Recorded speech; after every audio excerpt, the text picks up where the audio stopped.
नमस्कार। प्रभाव साक्षी news network और आप सभी का स्वागत है। प्रधानमंत्री नरेंद्र मोदी और चीनी राष्ट्रपति शी जिनपिंग ने आज रूस में ब्रिक्स शिखर सम्मेलन के इतर द्विपक्षीय वार्ता की, जो कि मई 2020 में पूर्वी लद्दाख सीमा विवाद उत्पन्न होने के बाद उनकी पहली संरचित बैठक है। हम आपको बता दें कि दोनों नेताओं की यह मुलाकात ऐसे समय में हुई है जब 2 दिन पहले ही भारत और चीन ने पूर्वी लद्दाख में वास्तविक नियंत्रण रेखा पर अपनी सेनाओं द्वारा गश्त करने के समझौते पर सहमति जताई थी। यह 4 साल से चल रहे गतिरोध को समाप्त करने की दिशा में एक बड़ी सफलता है।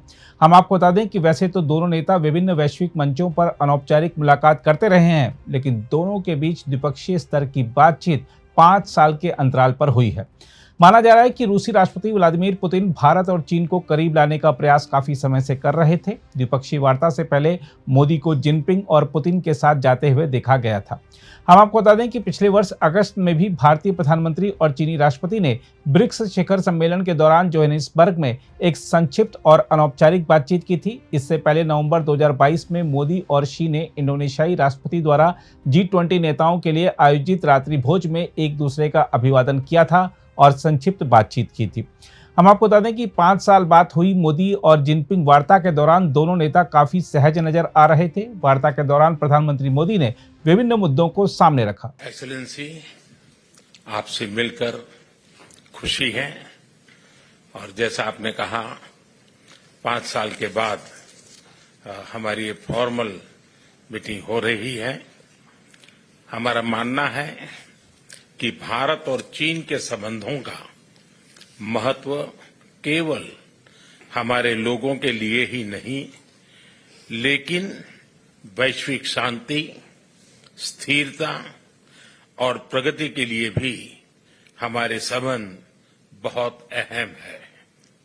एक्सेलेंसी, सीमा पार पिछले 4 वर्षों में उत्पन्न हुए मुद्दों पर बनी सहमति का हम स्वागत करते हैं।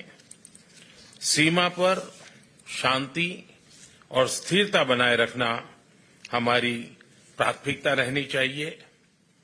म्यूचुअल ट्रस्ट, म्यूचुअल रिस्पेक्ट और म्यूचुअल सेंसिटिविटी हमारे संबंधों का आधार बने रहना चाहिए। आज इन सभी विषयों पर बात करने का अवसर मिला है।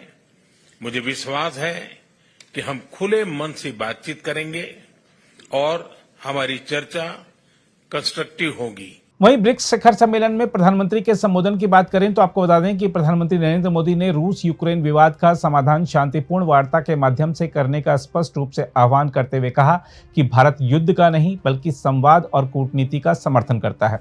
अपने संबोधन में मोदी ने युद्ध, आर्थिक अनिश्चितता, जलवायु परिवर्तन और आतंकवाद जैसी चुनौतियों पर चिंता जताई और कहा कि ब्रिक्स विश्व को सही रास्ते पर ले जाने में सकारात्मक भूमिका निभा सकता है। उन्होंने कहा, हम युद्ध का नहीं बल्कि संवाद और कूटनीति का समर्थन करते हैं और जिस तरह हम एक साथ मिलकर कोविड जैसी चुनौती से पार पाने में सक्षम हुए, उसी तरह हम भावी पीढ़ियों के वास्ते सुरक्षित, मजबूत और समृद्ध भविष्य सुनिश्चित करने के लिए नए अवसर पैदा करने में निश्चित रूप से सक्षम हैं। प्रधानमंत्री मोदी ने आतंकवाद से निपटने के लिए ठोस वैश्विक प्रयासों की भी वकालत की और कहा कि इस खतरे से लड़ने में कोई दोहरा मापदंड नहीं होना चाहिए। उन्होंने कहा, आतंकवाद और इसके वित्त पोषण का मुकाबला करने के लिए हमें सभी के एकनिष्ठ दृढ़ समर्थन की आवश्यकता है। इस गंभीर मामले पर दोहरे मानदंडों के लिए कोई जगह नहीं है। साथ ही मोदी ने कहा कि समूह के देशों को युवाओं में कट्टरपंथ को रोकने के लिए सक्रिय कदम उठाने की आवश्यकता है।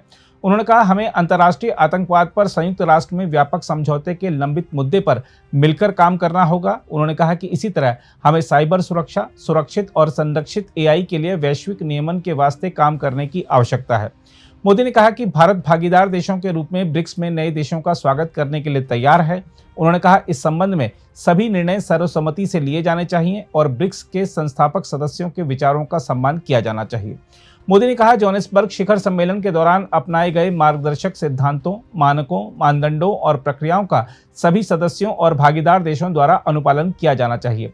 प्रधानमंत्री ने संयुक्त राष्ट्र सुरक्षा परिषद और अन्य वैश्विक निकायों में सुधार की भी वकालत की। उन्होंने कहा, हमें संयुक्त राष्ट्र सुरक्षा परिषद, बहुपक्षीय विकास बैंकों और विश्व व्यापार संगठन जैसे वैश्विक संस्थानों में सुधारों पर समयबद्ध तरीके से आगे बढ़ना चाहिए।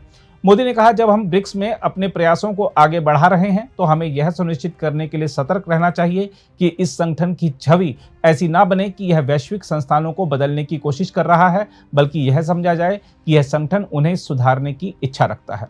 मोदी ने यह भी तर्क दिया कि ग्लोबल साउथ के देशों की आशाओं, आकांक्षाओं और अपेक्षाओं को भी ध्यान में रखा जाना चाहिए।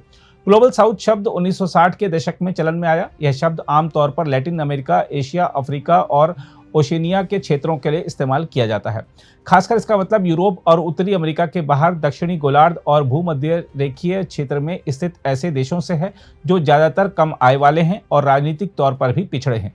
ब्रिक्स संगठन की सराहना करते हुए प्रधानमंत्री ने इसे ऐसा संगठन बताया जो समय के अनुसार खुद को बदलने की इच्छा शक्ति रखता है। उन्होंने कहा, विभिन्न दृष्टिकोणों और विचारधाराओं के समागम से बना ब्रिक्स समूह दुनिया के लिए प्रेरणा का स्रोत है जो सकारात्मक सहयोग को बढ़ावा देता है। उन्होंने कहा, हमारी विविधता, एक दूसरे के प्रति सम्मान और आम सहमति के आधार पर आगे बढ़ने की हमारी परंपरा हमारे सहयोग का आधार है। अगर आप भी लेना चाहते हैं देश दुनिया की तमाम जानकारी तो आज ही सब्सक्राइब करें हमारे चैनल को। साथ ही नीचे दिए बेल आइकन को जरूर दबाएं ताकि हर अपडेट आप तक पहुंच सके।